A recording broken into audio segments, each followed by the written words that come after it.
Hello, welcome back to We Know Severance on We Know Scripted TV, an RHAP podcast.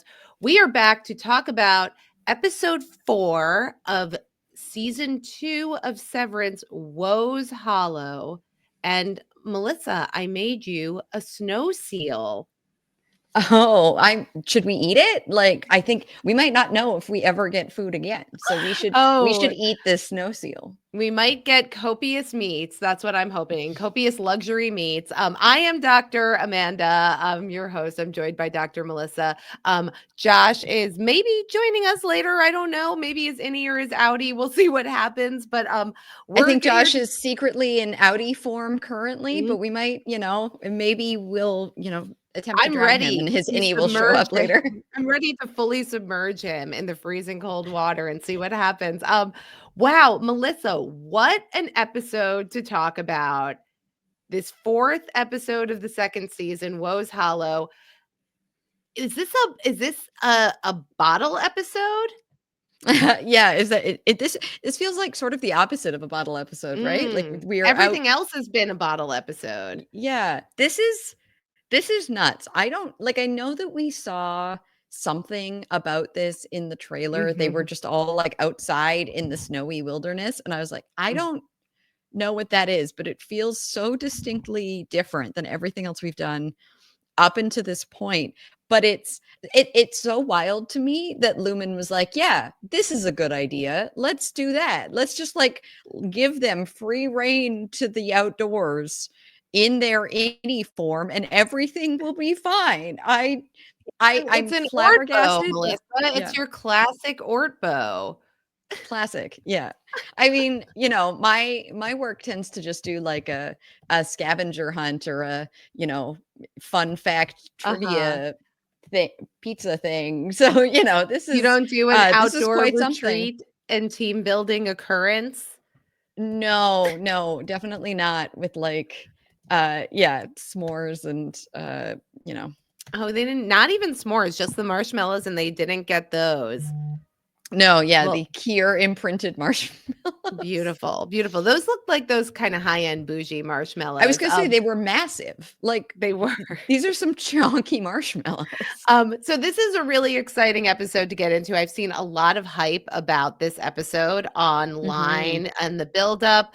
Ben Stiller posted a great teaser of the Ortbo animation. I've seen a lot of warnings and heatings on the internet that if you haven't watched the episode yet, get out of here and watch it. I don't want to spoil anything any further. But people have been hyped about this episode. We'll get into all of it, and you're going to want to keep up with everything that's happening over on We Know Severance, because we come to you every Friday morning with our episode recaps. We come to you later in the week with our feedback and theory shows. Those have been a lot of fun. I'm sure there'll be a lot to unpack after this episode. So keep up with what we're doing. WeKnowSeverance.com. Subscribe to the podcast. You can do that in your podcatcher of choice. You can send us your emails and feedback at severancerhap@gmail, and follow the rest of what we got going on at We Know Scripted TV. But Melissa, I can't wait to get into this. As you alluded to, you might have seen this in the teaser trailer or in some of the promotional materials. We have MDR in the icy tundra, seemingly in a very cold outdoor setting. And everybody, it's a vibe out there, Melissa. It's such a vibe. They're wearing black outerwear and these like fuzzy babushka type of winter hats. This is like, we get innies on the outside, but they're not really in the outside world so much. Yeah, they're in Dieter Egan National Forest, so it's still sort of a remote location that is sort of affiliated with the Egans and presumably under their, stewardship. It's so interesting. I have to say, like, first of all, just the vibe and the look, the like white background, and then just like these all black Yeah. outfits, except for Milchick in Milkshake. white, which all felt, and then the like MDR blue of just the visual of this show is just so incredible and so distinct and unique. I have like major questions about the very like Russian-y vibe of these Mhm. outfits and Yeah. what that might imply. And like this landscape, maybe there are very regional parts, specific regions of the US that look like this. Right now, this all looks like my outside. Like Uh-huh. it has been snowing in Do you Vancouver live near for the tallest waterfall on the planet, Melissa? I live near many very tall waterfalls, none Not of as tall which as that are one, not as tall as the none one of in which Peter quite Egan meet the Park. majesty of the Dieter Egan National Forest Mhm. waterfall. No. Um, but yeah, anyway, it just again, every now and then I realize some of the assumptions that I've made about where this show is Right. taking place. And I'm like, maybe we have no idea where the show is taking place. Maybe it is meant to be unclear to us, right? Like these Mhm. outfits are clearly, Russian inspired. There's a lot of This is snow in Russia. giving Uh, Dr. Zhivago very much. Yeah, a big question mark. We don't know how far away this is from Lumen. We don't know exactly mhm, where they are. I'll agree with you, Melissa. This was a stunningly beautiful mhm, episode of television. Ben Stiller's kind of artistic vision for the look of the show, I think, coming across very strongly here. This is an opportunity to get a pretty stark contrast from what we see inside the very sterilized Lumen halls and the MDR office. Also, quite different from what we've seen in the surrounding town of Kier. There's a lot of lingering shots that really make use of the landscape and the character's costume, and it's just very beautifully composed. So I thought that this was a real treat. This felt very filmic to me. This felt very mhm. much like a movie in its approach to the cinematography, and also it almost could exist as like a self-contained piece. This is a big Irving episode, maybe I our know. last any Irving episode. But man, what a way to go out. What a brilliant performance by John Turturro here. I can't wait to get into all of this when we talk about Woe's Hollow. Are you ready to jump into our recap, Melissa? I am so ready. Anyway, let's dive in. It's so exciting. Let's dive in. Um, so we open in this icy landscape, and Irving is the first one that we see wake up as his innie, and he's standing on a frozen lake. He quickly discovers that Mark is up on a ledge, who's they're calling to each other. They're both very confused. Mark, I have no effing idea what's happening. Irving, I'm on the ice. I'm on the effing ice, Mark. Uh, Yeah, I mean, first of all, we've as every Mighty Ducks fans knows, sometimes the ice is real secure and sometimes it is not. And you gotta do your little penguin waddle across. And Irving is not following. I'm surprised he doesn't biff it, to be honest, on the way off the ice. He's just like Irving's a very tall man and he's just running and you gotta yeah. shuffle, you gotta crouch, you gotta penguin waddle. Yeah, he's our tall glass of water. And this is their first time outdoors. We get like, Dylan is seeing the sky for the first time, like, holy Mhm. shit, out fucking side. Oh my God. I mean, I knew there was no actual ceiling, but this is insane. So we get this very interesting, like, fun moment of the MDR innies experiencing the world for the first time. But it's an interesting choice, Melissa, that this outing is, in such a harsh and remote place. Mhm. Yeah, that makes a lot of sense, right? It's just a reminder of how good you have it indoors. Like the outside is dark and full of terrors, right? It's going to be Mhm. cold. You're going to be hungry. You can't just go to the vending machine and get some shriveled raisins anytime you want.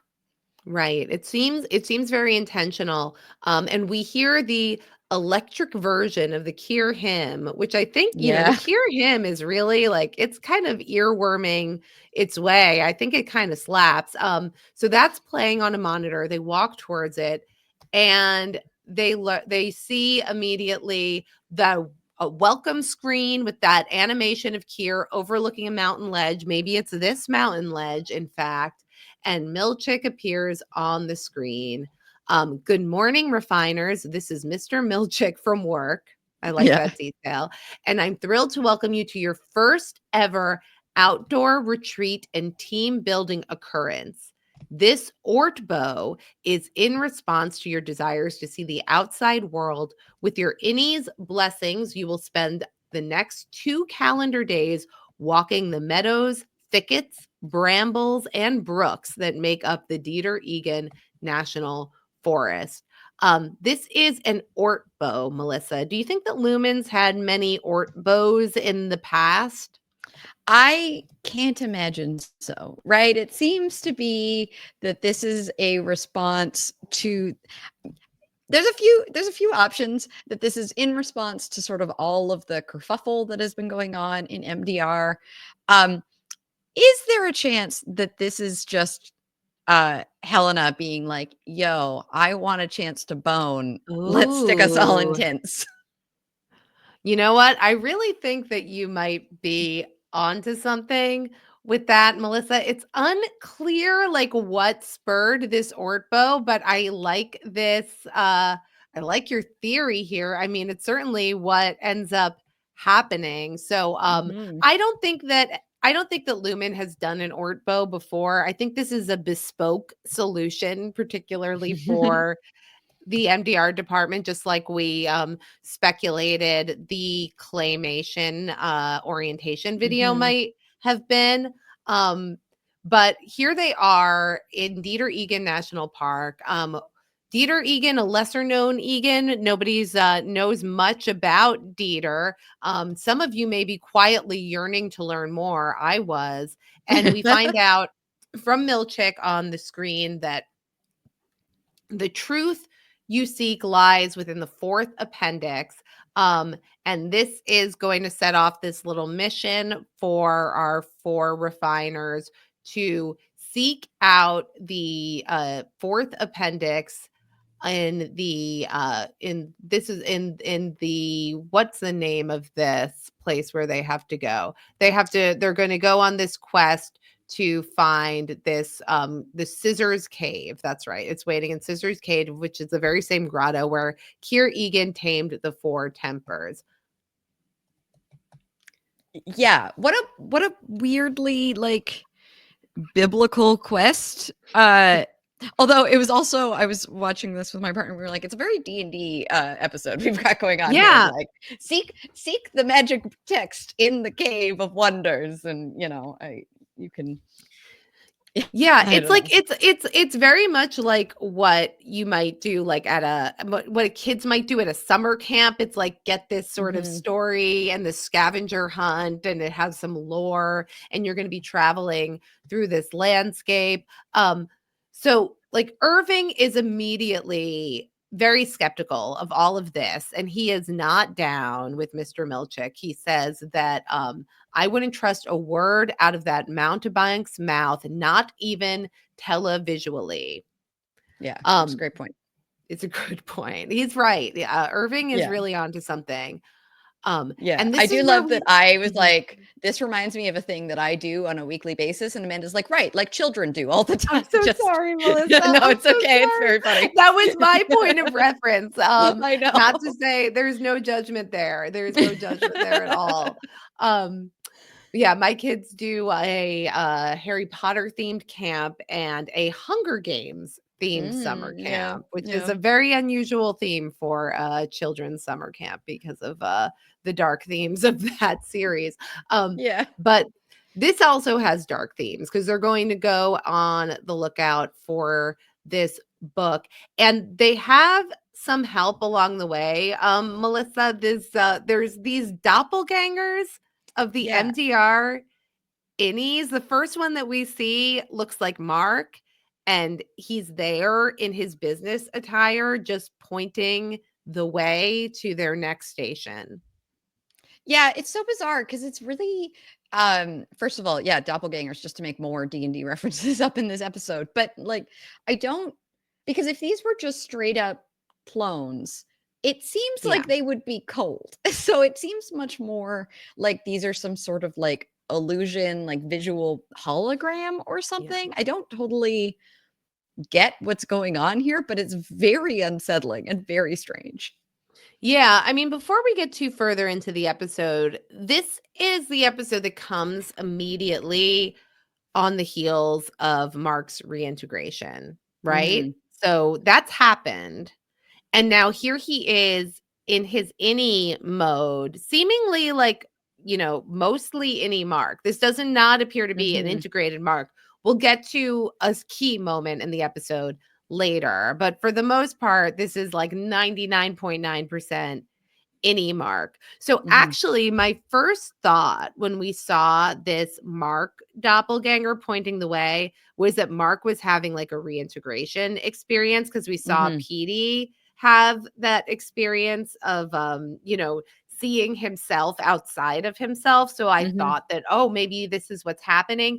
I had actually anticipated, and I don't know if I said this on either of our podcasts last week, that this episode 4 was going to be like a journey into Mark's mind palace. Like I was Mm. expecting reintegration. Like I was expecting to get an Eternal Sunshine of the Spotless Mind kind of meandering through Mm. the interior of Mark's psyche. And that's not what we get. We get something equally bizarre and wonderful, but very Yeah. different. So I was wondering, who the hell are these people and why Mhm. aren't they cold, and where does Yeah. Lumon keep them the rest of the time? It made me remember that very first episode when we saw the man lurking in the hallway that I thought looked like Mm. Mark, behind Mark in the distance. That is still somebody who exists that's on my radar. So um yeah, these Yeah. functionally within this episode, these people serve to be signposts. They're thematically going to be twins, and we get the twin aspect of the story in just a moment. But I had Mhm. lots and lots of questions about why aren't these people freezing to death? Yeah, it's interesting because it's not even just you that said, "Oh, this guy behind Mark who looked like Mark," because that is also how it was described by Adam and Ben on their podcast, Yep. which was Yep. interesting because when I watched it, I was just like, "Oh, somebody in a suit is behind him," but they kind of added that level of Well, specificity here. Adam and So, Ben and I we're just really yeah, we're really you're tight like besties. that. We see things Yeah. the same way. We finish each other's sandwiches, that kind of thing. I Yeah. roll up late to the podcast one time, and Dr. Amanda, you're just gloating about your friendships with Ben and Adam again? It's really all we've been talking about for the last 18 and a half minutes, Josh. Joshy W. I'm Hey, you're sorry. here. I was stranded on the thin ice portion of Woe's Yeah. Hollow. I had to like really tiptoe You were my like, way back here. whoa. Yeah, It you was did the freaky. Yeah. proper Whoa. the the proper penguin waddle to get off the ice. I want Keanu Reeves to say Woe's Hollow. I feel like we Mm, Mhm. should be able to make that happen. bring him back. Yeah. Mm. I feel All like right. some Well, Um, sorry to Christopher interrupt. Hi. Walken Hi. Hello. Woe's Hollow would Podcast. also be good. The Woe's Hollow. That's my Woe's walk-in. It's not very good. Hollow. There Yes. we go. Anyway, yeah. We were just talking about these bizarre extra, the uh doppelgangers, the the innie doppelgangers. Yeah. doppelgangers. They're terrifying. Right? Because they're all Uh, just like creepy pointing too. It's just all pointing is creepy in but the movie and doppelgangers TV. are horrifying. It's hard to know exactly what they are. This episode, just to give my initial thoughts on it, now Yeah. I'm very unsettling episode of Severance. Like Yeah. a really, I was going to say an unnerving episode of Oh, Severance, it did And unnerving. and we unnerving. unearthed as Mhm. the episode goes on. And just like a really tense ride all the way through, Mhm. in no small part thanks to clones. Well, yeah, we were saying clones would be cold. Clones outside would be cold. So well, maybe you would explain why, like, they're just like, just like sort of like rickety movements with their arms. They're so cold. Yes. Either there are clones, right? Or Dan Erickson and Ben Stiller and the creative team behind this wonderful show are actively trolling us, because not only do we get these clone-like figures, we also get this story once we discover in the Cavern of Scissors, the Appendix 4 of the Book of Keir, and we learn that Dieter Egan is in fact Keir Egan's twin. Yeah. Dieter Egan. He always crept like this at this hour. I'm not going to read all of this. I have this whole Book of Keir written out here. We find out that Keir Egan has this twin. In infancy, they were close, but Dieter Egan wanted to go to the woods and live as a pauper.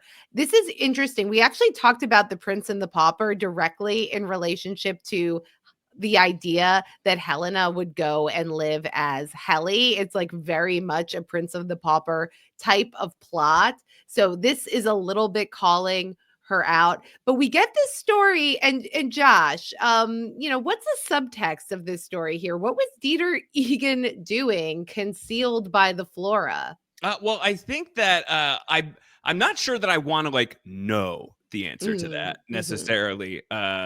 Feels like private answers for Dieter Egan. What I am struck by is the innie outie nature that is represented by Dieter and Keir.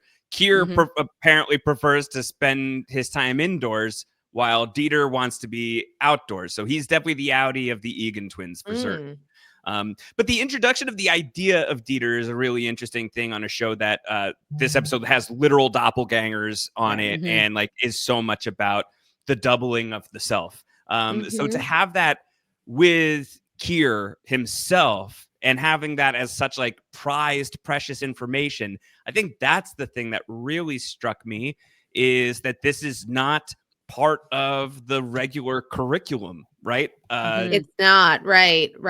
And so why are we hiding that? And what does that suggest about like about that Egan philosophy of the Lumon philosophy towards severance, and really just sort of this I don't know if it's disinterest in looking at the other self and delineating between the innie and the outie, but I think the fact that it has roots in Keir's own childhood is a really probably quite important, at least thematic development, if not actual plot development. Right. It actually makes me wonder, is Dieter Egan Keir's brother who really existed, or is this an aspect of Keir's self? And he talks about how, I mean, it's a funny story, and Helly calls it out that, it has, Dan Erickson's wonderful sense of anachronistic language with, this spilt his lineage on the soil. This is obviously about masturbation. It's a coming of age sort of story of,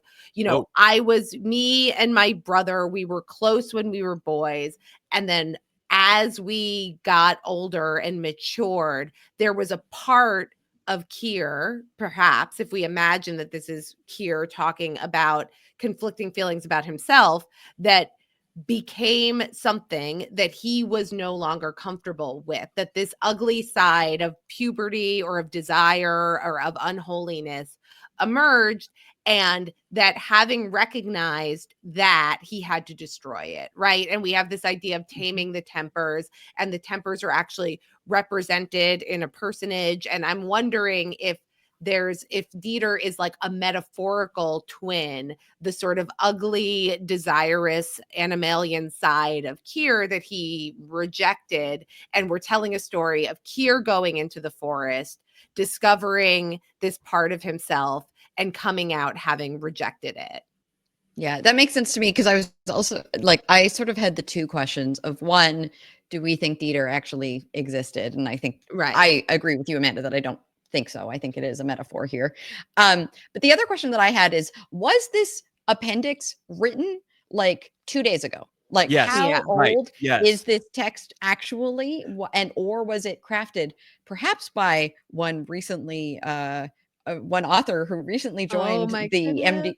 the Lumon Wow. team I in had order the to exact same inspire thought. these innies in this way? Yeah, did Rick and Hale get like a full-on book deal with Lumon? Like, is he Right? just writing their pamphlets now? I mean, they've Maybe. always had very strange literature, so it's not like Yeah. they're wanting for copywriters, I don't think. But for this specific, sojourn, for this field trip that they're on, it's clear that it's important that they're trying to, unify them in some way. Do they have to bring out the big guns? Do they have to bring out Rick and Laszlo Hale? I would think so.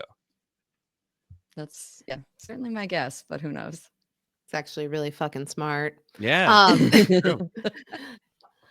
So after as they're reading this story, Irving is reading aloud from the text, and they're continuing on their journey. Irving is like, so what's happening here is, Mark and Helly are continuing to flirt with one another. Irving is noticing this, and he pulls Mark aside first and kind of shares with him, I don't trust her, and I think she was lying about what her outie saw. And I've Mark been on Reddit, I've been Mhm. reading the Yeah. Reddit boards. I've been listening to pods. I don't know.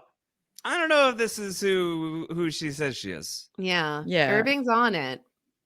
He Yeah, doesn't he buy really- this Night Gardener story. Night Gardener, which- Melissa. fair. This is what It's really bad blew it story. up. Yeah. Yeah. Bad story, bad cover. Yeah, I think it's so fun. I'm so here for like clever Irving to be like, no.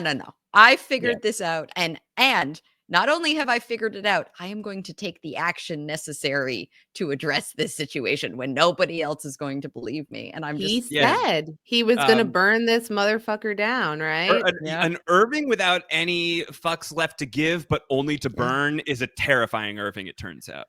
I love this man. I love he's him great. so Me much. too. He's so wonderful. But Mark is not going along with this. Irving says that his feelings for her have caused a lack of objective perspective. Mark protests with this. But there's, more of this is going to unfold. They come upon this dead seal, Melissa. Yeah, is that what this was? I was so confused by they're talking about this thing. They're like, maybe this is what dead things look like, which I thought was a hilarious point that none of them have ever seen a dead thing, so they don't know. But yeah, I was sort of like trying to pause and figure out what this was. Is that what we think? It's some sort of like dead like seal? It must be. I mean, I don't know what the landscape is. I mean, seals are in the ocean. Uh-huh. Yes. No. Yes. I believe that's right. And I think that there's we can confirm. a pond. I think a pond is the body of water that they are in proximity to. Pond seals. Interesting. Is that a thing? Pond seals? Like, did Milchick plant this seal for them? Because we've got this like waterfall situation. Yeah. Yeah. And it's the tallest one in the world. So maybe The whole world. Yeah. There could be seals there. Whatever this thing was, like, it's gnarly. And I definitely had this moment where I was like, y'all aren't about to like unleash a smoke monster on these people, are you? Like, it felt very losty. Very losty to me. This whole episode did. It felt like Winter Lost in a big way. So I don't know what that was. And then I started trying to figure out, like, okay, if it is a dead seal, what is represented by a dead seal? What does that the seal is broken between the innies and the outies? What are we trying to do with the metaphor here with a dead seal? Well, I know about a loose seal. Yeah, I know about loose seals. Yeah, I know about that. I know loose seals too. Yeah, loose seal too. I would be really interested to see what the theorizing is about whatever symbolism or function the seal might serve. This is great I think feedback show fodder. I think that they dwell at gmail.com. There you go. They definitely dwell on it. So I would love to revisit that. they approach this waterfall, and this is when Milchick in the flesh, not televisually, but in the most glorious all-white outerwear I've ever laid my eyes upon, he steps out of the woods and announces that Kier's twin was always with him. That's why we provided the very same for each of you. This is the tallest waterfall on the planet. You have followed the path of Kier and Dieter and found Woe's Hollow. You are standing on sacred earth. Can I just say how funny it is when Milchick with no irony says, this is the tallest waterfall on the planet, and then like the shot goes wide and you see the height of the waterfall. So funny. That's so funny. One of the funniest moments in the whole show, which has many funny moments. It's just very, very funny. Oh, and man. I do wonder if, again, like the purpose of this lie is just to, again, reiterate to all of us that there is not a single thing that Lumon tells them that we can believe and take at face value. And like also like the arbitrariness of this lie too. It's like, why add that? What are you gaining from telling them that this is the tallest the waterfall on the planet? What is gained from such a lie? And I guess you could make the argument, oh, it makes them feel so much more special, whatever. But like, I think it really is here to highlight these folks be lying all the time. You have to be very, very selective with what you believe of them. And I think that's, and there's also a big point to like just the arbitrariness of these kinds of people who lie about stuff. For what reason? Why? Habit? You know, what's the real like control, power, but to what end? So I like that read, Melissa, that it's really here to remind us like, yo, these dudes suck. Even Milchick, he's part of the bad guy squad. What are you gonna do? Yeah. No matter how good he looks, he's an instrument. He looks so good though. He is an instrument of Lumon.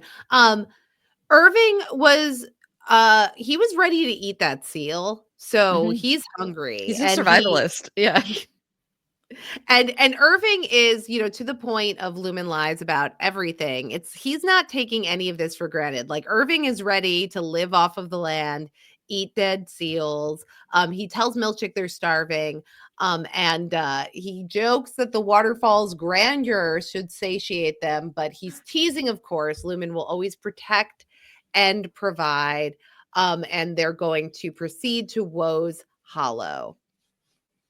Yeah. They're going to have a lot to eat. Copious luxury meats. I want copious luxury meats. I'm never saw those luxury meat collector. I want to know. What were luxury meat? Yeah.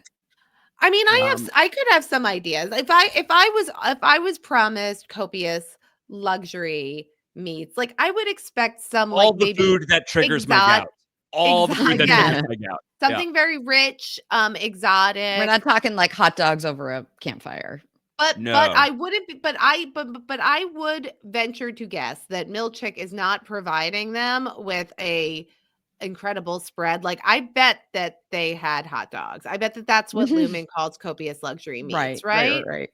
Absolutely. This is the these are the shriveled raisin people. These are the people who have a melon bar that doesn't have watermelon unless you're retiring. This is burger and dog territory for sure. You think burgers? Burgers might be too fancy? I think we're talking.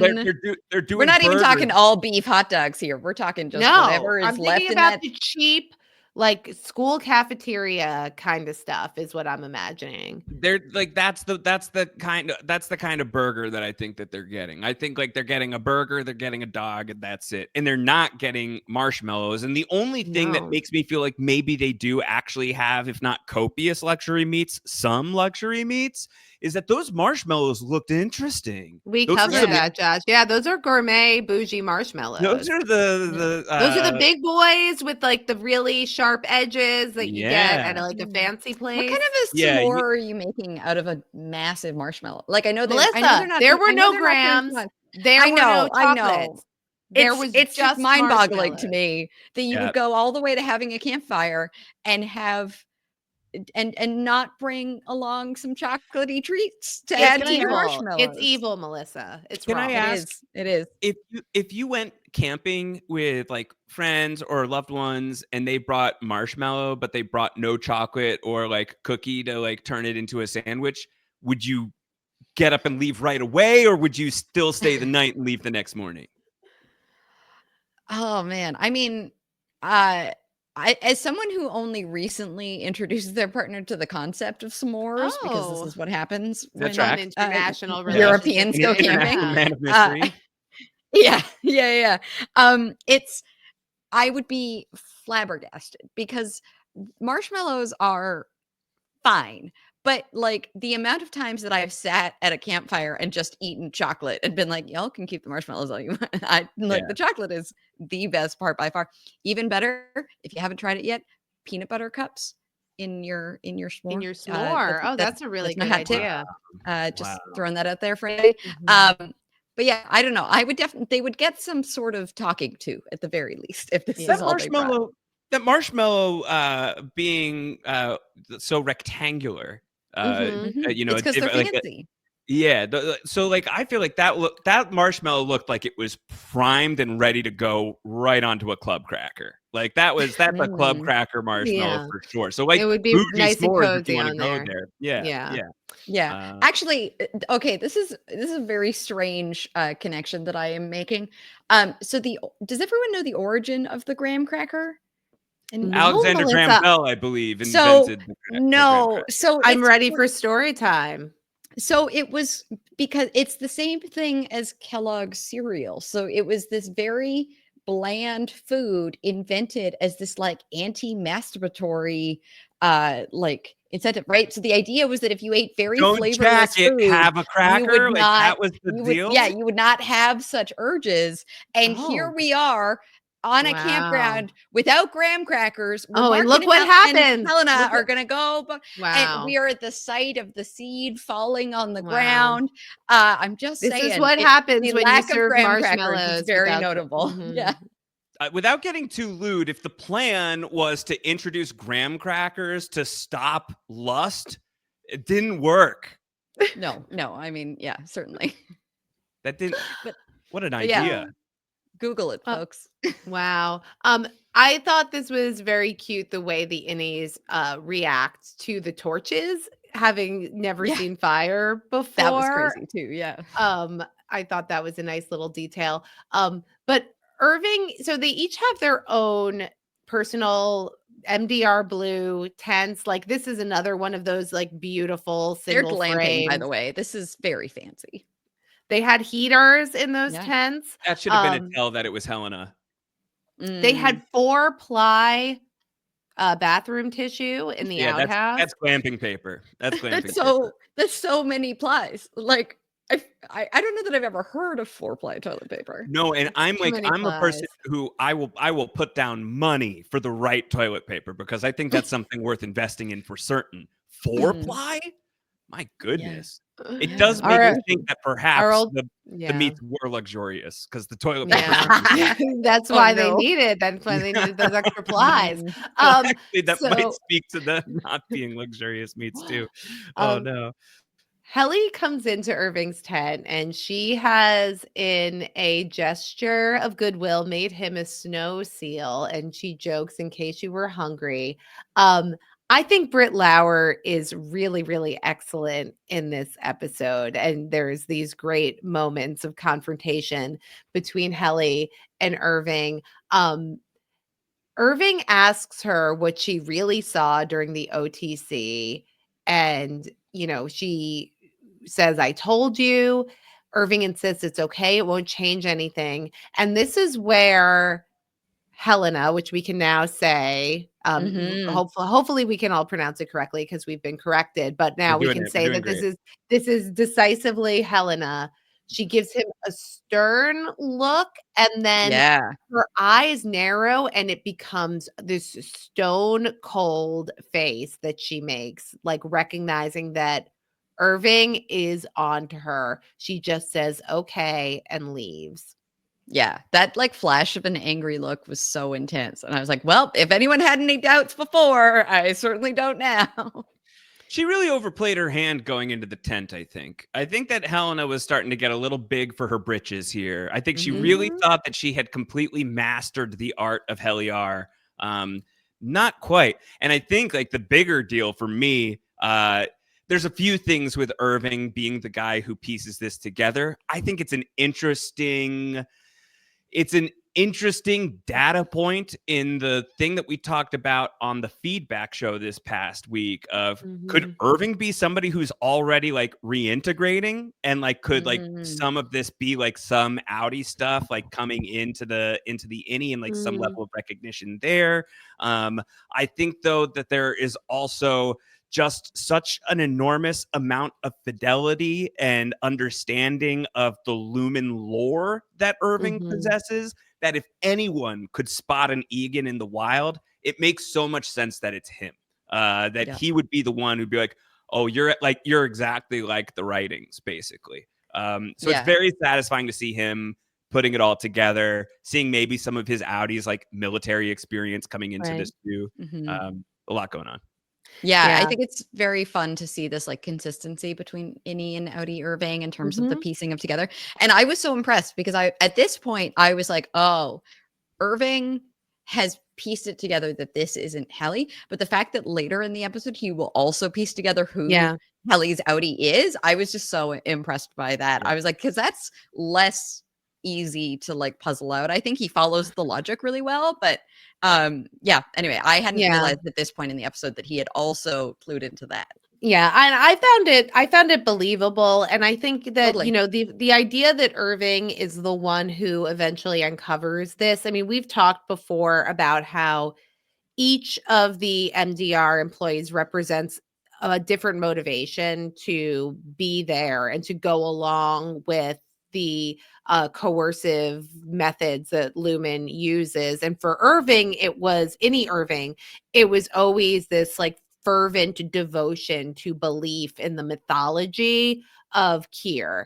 And once he fell in love and felt betrayed by that, the way that he flips the switch and becomes sort of the heretic, the sort of most fervent opposition, I think that really, really tracks to just sort of how betrayed he was by losing Bert. And I thought that was really, really powerful. Totally agreed. At the campfire, Miss Wong is playing the vibraphone, and Milchick is reading more from the Book of Dieter. It's all just really, really funny prose. Dieter lay unwashed in his bedroll, though the Hollows pool was primed for bathing. This piece of the story is Dieter, Kier decides that he wants to return back home, but Dieter wanted to stay and live in the woods. He supposed we'd be woodland paupers forever. And then after this exchange, Dieter's eye pops out from its socket, driven by a sudden torrent of pus from his skull. What is it with Severance episodes 4 that has to do with so much eye stuff? This time we're talking about eyes popping out. Last season's episode 4, I was out getting LASIK. Like, what's the deal with that? What's the deal with that? I was racking my brain. I was like, what was it? Eye stuff? He reaches up to grasp his hair, which was suddenly moss that tore easily from his bleeding scalp. This is where Kier returns to the pool of the Hollow, where he knew the waterfall would drown out his brother's cry, and Dylan says that's actually really smart. Just a slight correction so that we don't get messages about it. Oh, so Miss Wong's playing a theremin.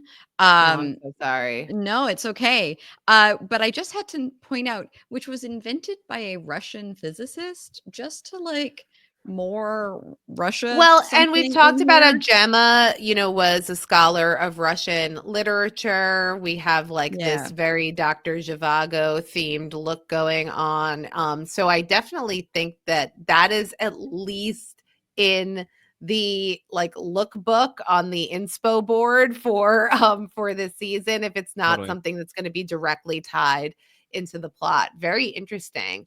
Yeah.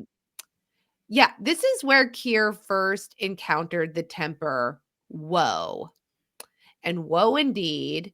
She is a gaunt bride, half the height of a natural woman.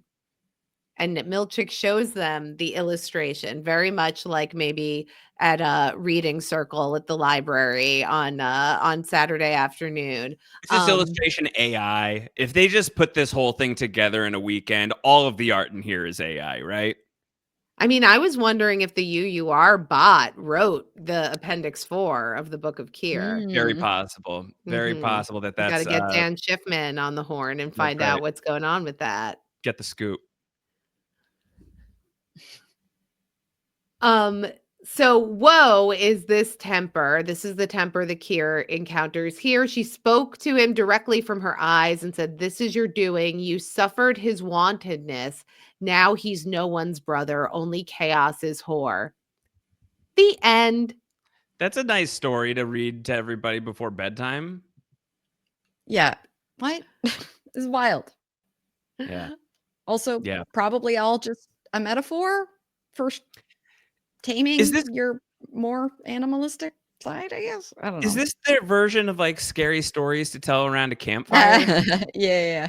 The next chapter is Keir and the Thieving Nanny. Yeah, the thieving nanny of Mr. Egan. I don't know why Fran Drescher is the thieving nanny. Drescher, my Yeah. queen. Oh my god, I would love that. Yeah, that's what this show needs. Get her on season 3, guys.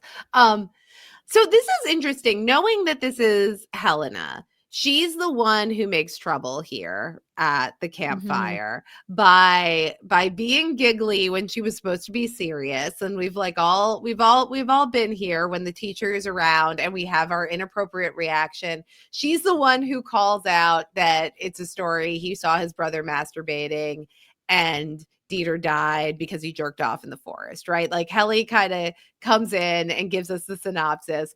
Mark is very, very funny here. He's giggling. He's like, "That's not what he said." Yeah. So He's a little innocent. boy. He's Yeah. an innocent here in this moment.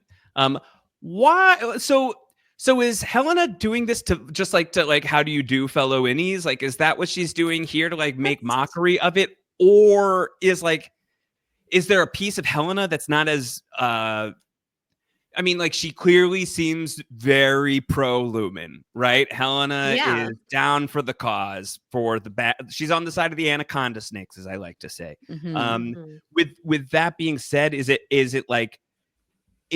also like, is that paired with the devout fidelity to Keir Egan that is expressed by people like Milchick, people like Miss Cobell, or as an Egan and like a Gen Z Egan, right? Like the new age Egan is it's not your grandfather's Egan. It's not your great grandfather's Egan. Yeah. Is she not as precious about it? Yeah, particularly if she knows this was written by Rickon. Like, I don't think that for her this will carry maybe any sort of weight, right? But also, yeah, I agree with you that I do think this is partially supposed to be like Helly R wouldn't have taken this seriously. So look at me not taking this seriously. I have a different interpretation. And Melissa, I was really tickled by your suggestion that perhaps Helena has orchestrated this because she's like, come on, just like give me a night alone with Mark S. Like, I want to get down. And if this was actually, because what is Milchick and Lumon's larger motivation for allowing this Ortbo to take place? And maybe this was Helena's insistence because she wants some alone time. And perhaps there's like a little bit of push and pull because what Helena wants is not necessarily what Milchick wants. And imagine that this is not part of the Egan lore that Helena grew up learning, and this was, hastily written by Rickon or somebody else. I wonder if this is a cautionary tale that Milchick is sprinkling in to try to prevent them from getting it on, because of the idea that if you do give in to your carnal desires, you could have, eyes popping out of your sockets and, pus, among other things. I was going to say, let's talk about pus and see how turned on you feel. Yeah. Sure. Fair. Like, was this throwing cold water on Helena's plans? Maybe. Yeah. Maybe this was just trying to stand in the way of taking this beyond goo goo eyes. Beyond goo goo eyes. Ooh, those were goo goo eyes with pus. Yeah, that's really goo goo. But, because they did not process the story thoughtfully, Milchick is going to order Miss Wong to throw the marshmallows on the fire, because marshmallows are for team players, Dylan. They're for team players, Dylan. They don't just hand them out to anyone. Yeah, they're not participation trophies, They're special select treats that you earn. It's disrespectful, of course. That being said, it smells incredible around the campfire now. Yeah. That's a great smell. That's a good smell. We already have an excellent smell with Campfire. I would argue an excellent smell with Cold Air Winter. I don't know if it has a smell so much as a feel. It's very crisp. So it does have a smell. Yeah. So you've got like Campfire, you've got crisp air, and you've got toasting marshmallows roasting into oblivion. Yeah. It's the aphrodisiac of the lifetime. That's it. That's it. It's in the air. So now the Milchick and Wong leave, and MDR is alone at the fire. And Helly's continuing to be kind of a giggly schoolgirl, flirting with Mark. What do you think his dick turned into? Irv does not abide such fripperies, and he says it's not funny. Stop making goo goo eyes at her. And Irving is going to confront her in front of everyone now. Just tell us, Helly. Tell us about him. And he waits for a moment. And I think, Melissa, at this point, he's already figured out that she's an Egan, and he's leaving that moment to see if she'll take the bait. But the night gardener, did he have a flashlight? Was he wearing a vest? Irving tells Mark, look at you using your pupils to make love to her while your wife's out, while your outie's wife rots away. Wow. Love sick Irving is kind of a dick. This is, but also he feels very strongly that Mark's being had. I don't think that like him turning this on Mark is the coolest thing of all time. But he is a wounded bird himself, with everything that happened with Bert. And so it tracks to me also because of that Irving would recognize true love, having already experienced it. Also, Irving is going to be pretty extreme in this episode. I mean, he really takes a brash measure at the end, and we'll talk about it. And when I first saw it, I wondered, I was like, is this outside of the innie Irving that we know? Like, this seems like a pretty rash move to potentially drown somebody because you think that they're deceiving you. But I think it does track, because what he has now deduced is happening is a pretty awful betrayal. Like, and it indicates some very, very nefarious stuff that not only puts him and Bert in jeopardy, but also puts his dear friends Mark and Dylan, and also his dear friend Innie Helly, like who's been effectively been murdered, right? Like, this is effectively, this person has stopped existing and has been replaced with a mole, and this mole is going to do God knows what. So I do think that the extremity of the situation justifies him being a little bit harsh with Mark here, and we can talk about what happens later when we get there. But Irving is really, this is going balls to the wall at this point when he turns on Helly. And Helly pushes back. We all know Irving is upset because he can never see Bert again, and he's really lonely. They share an intense stare, and Irving storms off. F you all. Yeah.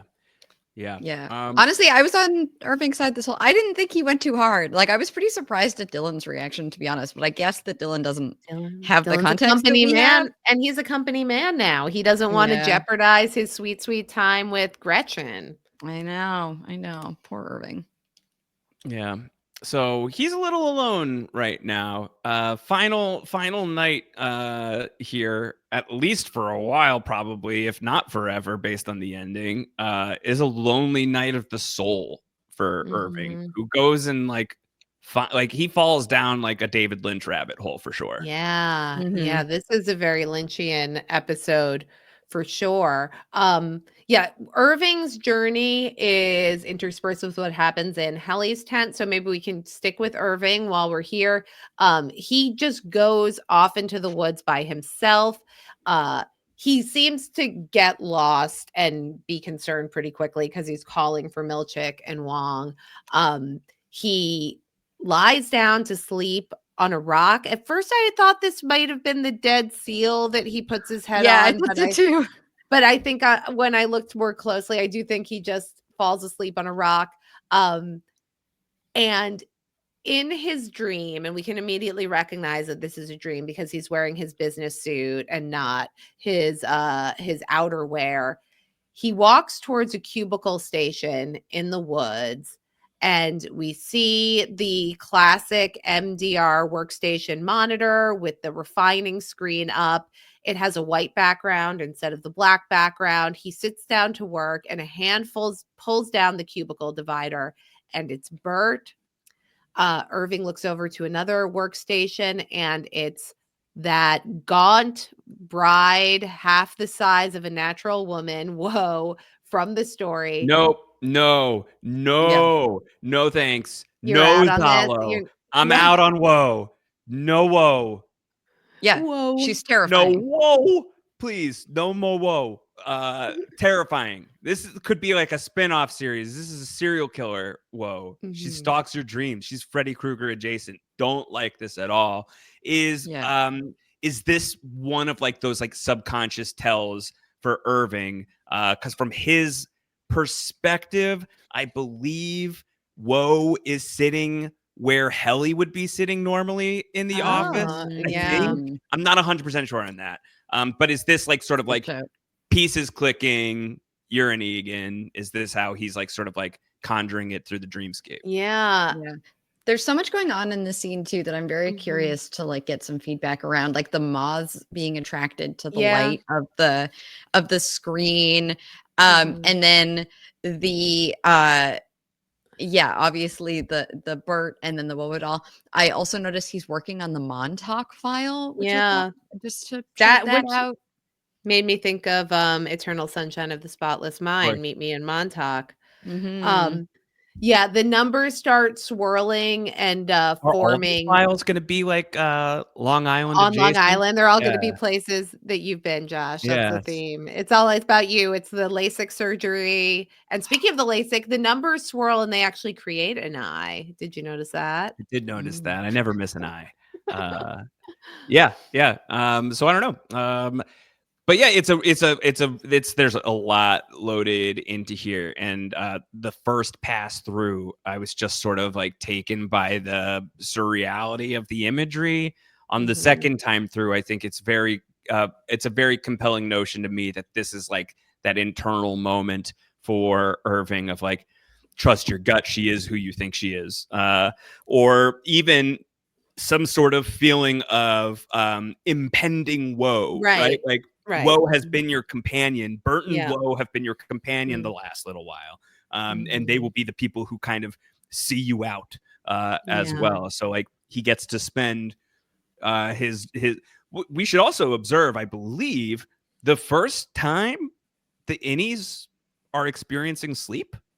I was going to say the same thing. The first time they will have ever slept, the first time they will have ever dreamt, I guess. Very interesting. The other thing, I would have been interested to spend more time on that, I think. That is very interesting. Is there going to be like an affiliation of each temper with one of them. We've sort of hypothesized that Yeah.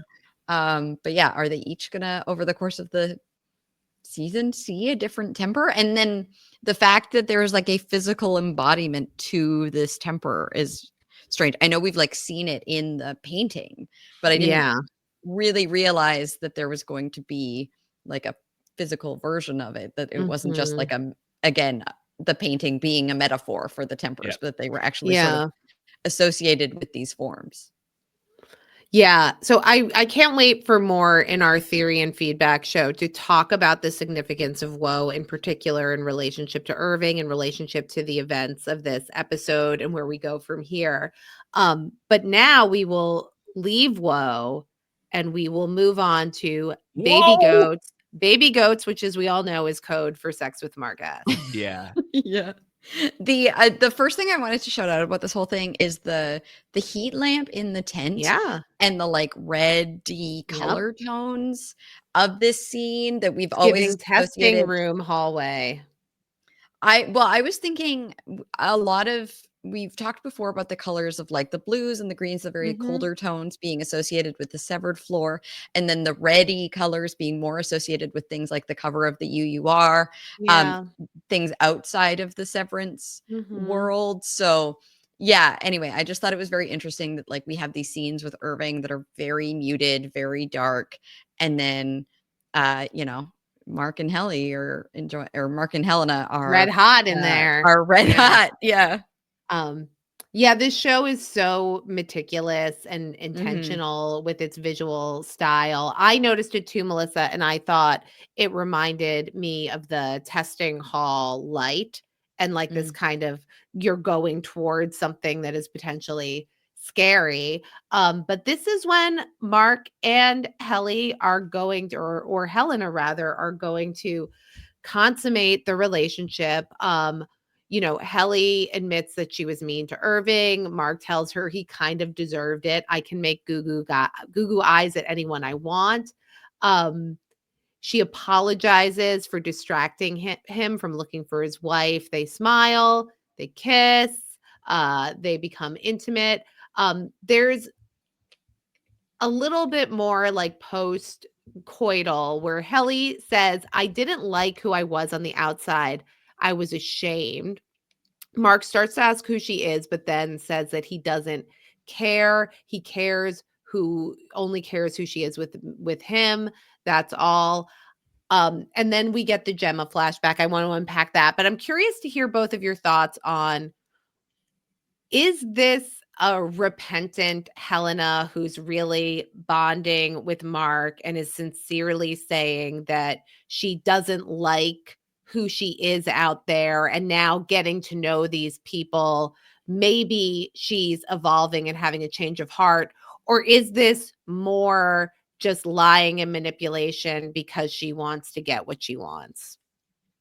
To me, it felt like a lie. To me, it felt like her having to answer Irving's questions, but just her way of doing it is like, you know, I didn't like it. I'm like, and sort of preparing for that kind of potential uncover, and claiming to having this story ready to still be Helly for why the Night Gardener story doesn't hold up to scrutiny. Basically, all of the theorizing that we have been doing up until You think this it's point. like cover your ass type of stuff? Yeah, that's certainly what it felt like to me, but I have sort of been on, I think it's just because of the looks and everything that we like, the anger, just everything that we get from Helena this episode, I find so frightening that I'm having a hard time buying into the idea that she is secretly working against Lumon on the inside, that any of the theories that we've sort of had in the past, that maybe outie Helena isn't totally evil, that she feels pretty evil in this episode.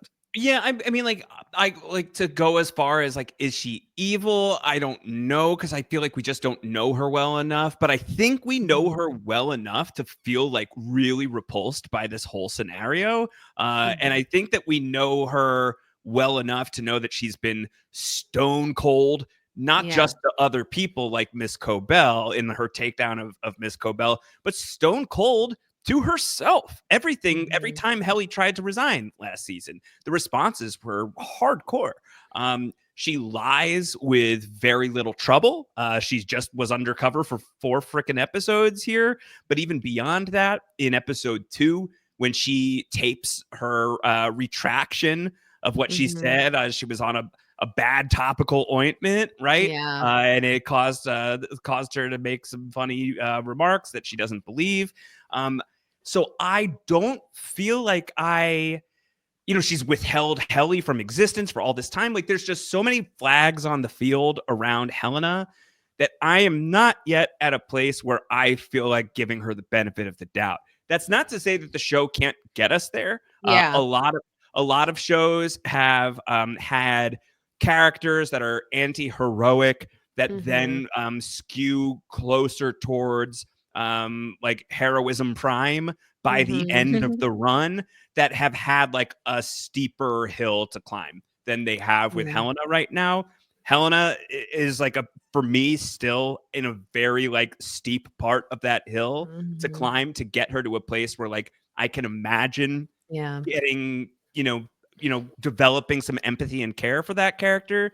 But nothing she's done yet for me on like the first surface viewing, at least, gets me there. So I'm having a hard time totally believing her, which may be kind of the point of like these people.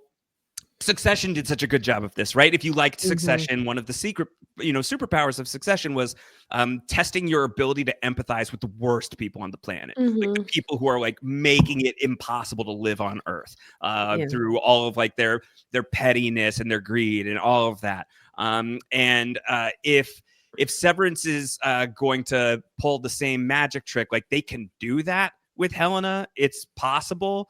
But I'm not there. I'm not there. I'm not there. We may look back at this moment someday and be like, okay, makes sense why we have a Helena saying, I don't like who I am on the outside, but I'm way too team Helly to be there yet. Yeah. I mean, Helena is stone cold, and we've seen lots of evidence of that. I would be curious to know if we're going to learn that she's stone cold because that's what she needs to be in her world. And if, this exposure to Mark primarily, but maybe the other MDR innies has softened her somewhat. And that this might be a moment, like obviously this was something that she wanted quite a bit. And if this might be a moment that represents a bit of a turning point for her, I think that we get a little bit of a hint of that in the scene that just follows, where Helly's walking alone towards the waterfall. And she has this like very satisfied, contemplative smile. Like she's having this moment for herself. And this gets interrupted by Irving, who thankfully has not frozen to death in his night sleeping in the cold. Melissa, as somebody who's actually experienced cold, might have thoughts about that. You were worried about Cobell just sleeping I was in the worried car. about Irving too. I was like, buddy, this is not great. You're gonna but at least Irving addresses it. He's like, I nearly froze to death. And I was like, yeah, you did. Hey kid. And what's for dinner? What's for dinner? But Helly doesn't know that that's the water. Yeah. Yeah.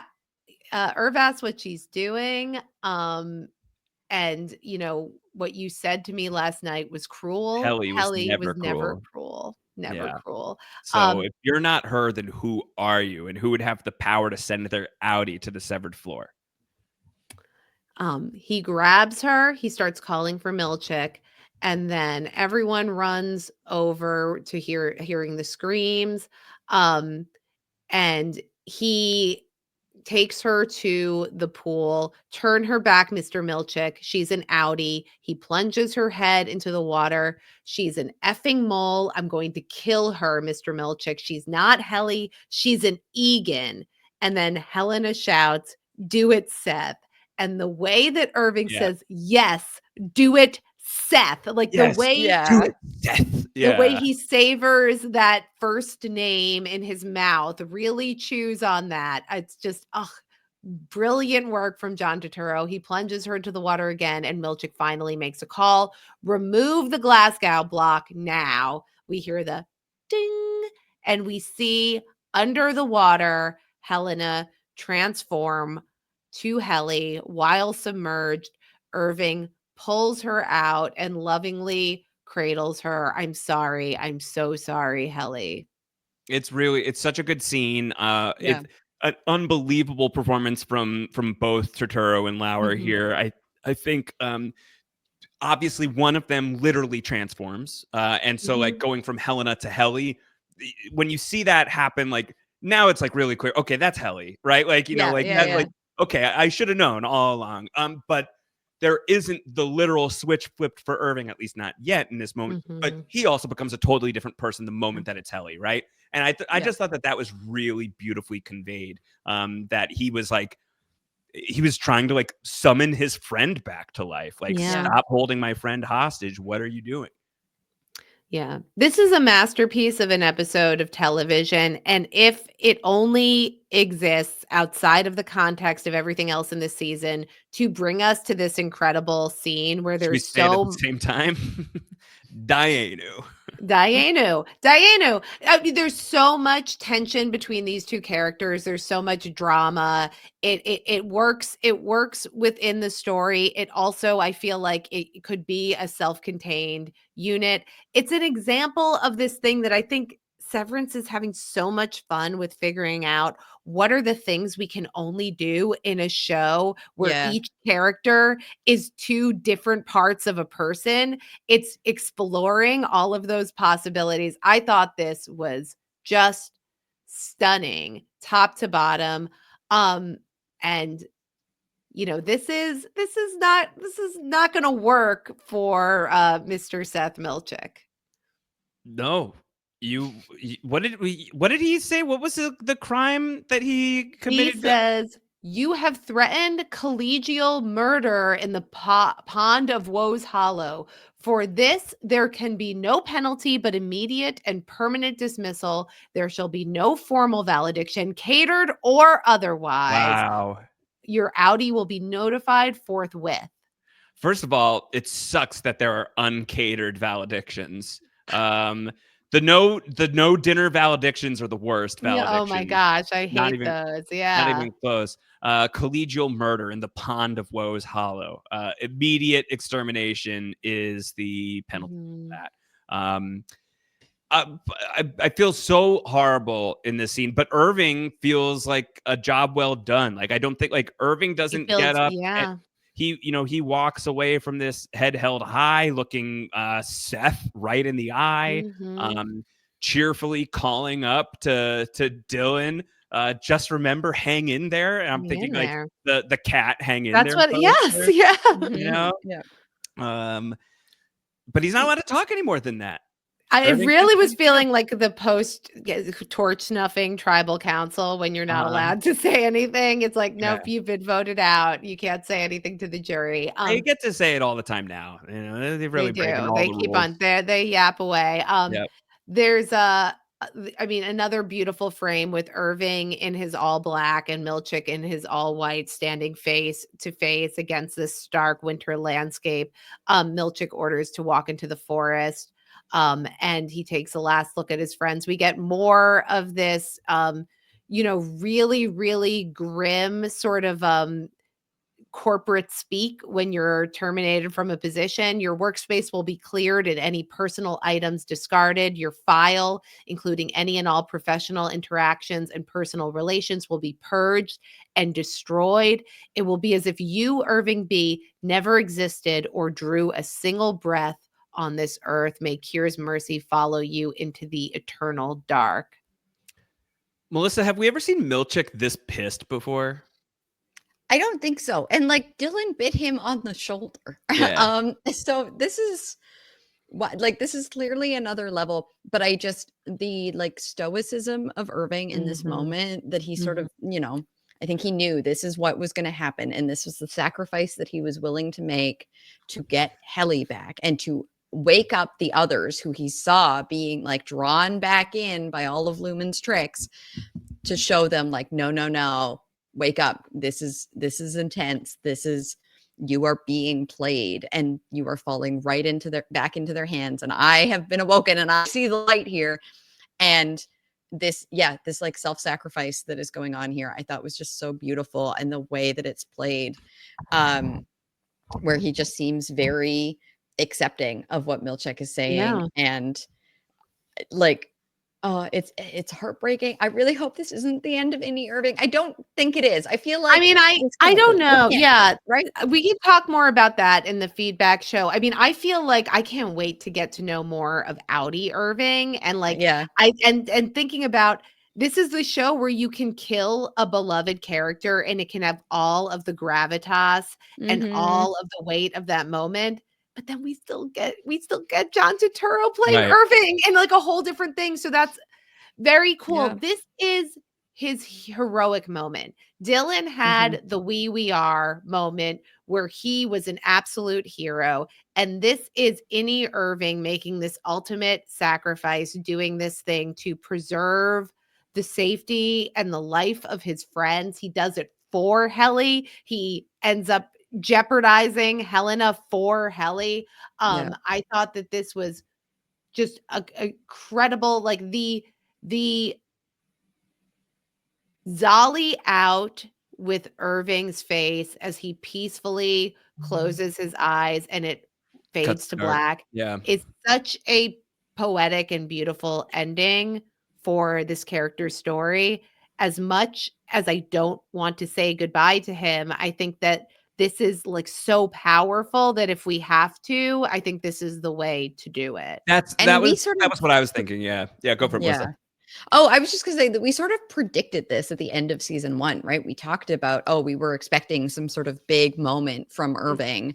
And that we, I think we even sort of wondered about this kind of possibility. So the fact that we're getting it in episode 4 and not 6 episodes from now, I know, is crazy to me, because there's so I like, it's so hard to imagine where we will go in the span of this season, because each episode is so packed and we're sort of hitting story beats that we thought was going to be season-long story arcs, and it's like, nope, Helena has been revealed, Irving has made this big heroic play, and we're not even halfway through the season. That's a sign of a confident show, in my view. Yes, they're throwing out one of the core 4 in this moment, right? Like it is that's at least a wrap for now on Irving B. A hibiscus wrap. We're hibiscus wrap on Irving B. I think, because of the nature of the show and the nature of the Severance tech within the show, the ability to bring Irving back is very much there.